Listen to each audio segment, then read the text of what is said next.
So once you come to the Income Tax of India website, you don't need to even log into the website, but you can directly go here and under quick links, you see here, know your AO. So when you click on this, you would get to know the page where you can enter your PAN card and then mobile number in order to figure out the details of the assessment officer.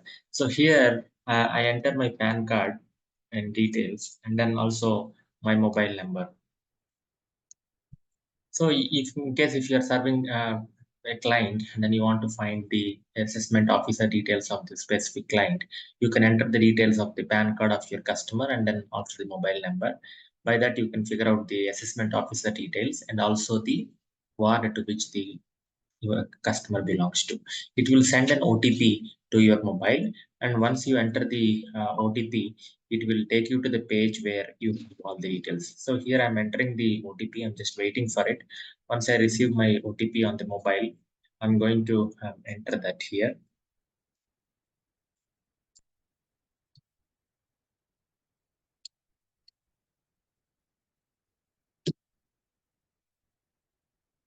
And I click on validate.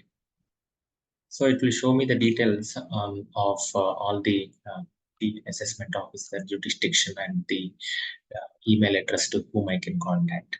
So I hope this information is quite useful.